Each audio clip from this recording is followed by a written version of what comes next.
সর্বপ্রথম আপনাদেরকে একটা কথা বলে দিই, আমার চুলার চারপাশে যে অগোছালো দেখতে পাচ্ছেন এটা একটু ইগনোর করবেন। এটা হচ্ছে কয়েকদিনের ভিডিও। গতবার ইলেকশনের সময় আমি গ্রামের বাড়িতে গিয়েছিলাম, তখনই করা এই ভিডিওটা। অনেক মাস অনেক দিন পর আমরা সবাই একসাথে বাড়িতে হয়েছি গ্রামের বাড়িতে। তাই সেদিন আমি মাটির চুলায় চিকেন বিরিয়ানি রান্না করেছিলাম দেশি মুরগি দিয়ে। প্রথমে চিকেন বিরিয়ানিতে দেওয়ার জন্য আমি আলুগুলো ভাজা করে নিয়েছি। এরপর হচ্ছে মুরগির মাংসটা আমি আলাদা করে রান্না করতেছিলাম। মূলত গ্যাসের চুলা থেকে মাটির চুলার রান্না আমার সবচেয়ে বেশি ভালো লাগে। আর হ্যাঁ, আমার চারপাশে যা দেখতে পাচ্ছেন একটু ইগনোর করবেন, কারণ মাটির চুলা একটু কম রান্না করা হয়, যার কারণে মাটির চুলার চারপাশে হচ্ছে একটু অগোছালোই থাকে। আর মাও খুবই ব্যস্ত থাকেন, যার কারণে এগুলো পরিষ্কার করা বা গুছিয়ে রাখা একদমই সময় পান না উনি। তবে যখনই উনি সময় পান এগুলো একদম গুছিয়ে রাখেন। আর এইদিকে দেখেন আমার মুরগির মাংসটা প্রায় রান্নার শেষের দিকে, কালারটাও খুবই সুন্দর এসেছে। অনেকেই হয়তো আমার ছোট বোনটাকে চিনেন, আর ওর সাথে যাকে দেখতে পাচ্ছেন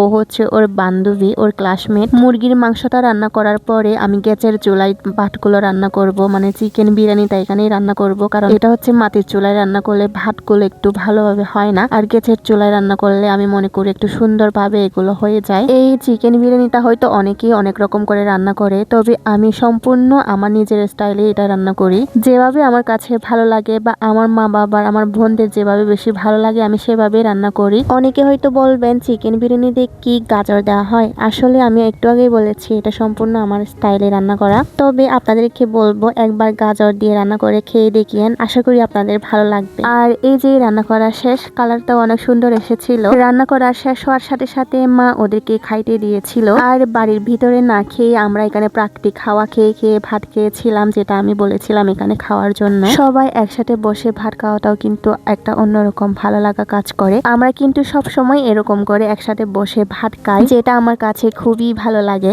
আর এদিকে দেখেন ওরা অনেক খুশি হয়েছিল সেদিন। আর এই যে সেদিন ভাত খাওয়ার পর আমরা আবার সবাই মিলে একসাথে বসে রসমালাই খেয়েছিলাম। আর এরা হচ্ছে আমাদের বাড়ির পাশের ছেলে মেয়ে সম্পর্কে, ওরা আমাদের হচ্ছে ছোট ভাই বোন, তিনজনই হচ্ছে আমার মামাতো ভাই বোন লাগে। আর ওদেরকে দেখেন ওরা অনেক খুশি ছিল সেদিন। তো যাই হোক, আজকের ভিডিওটা আপনাদের কাছে কেমন লেগেছে অবশ্যই কিন্তু কমেন্ট করে জানাবেন। আর হ্যাঁ, অবশ্যই কিন্তু একটা লাইক আর শেয়ার করবেন। আজকের ভিডিওটা এ পর্যন্তই। সবাই সুস্থ থাকবেন, ভালো থাকবেন। দেখা হবে আবার কোনো একটা নতুন ভিডিওতে।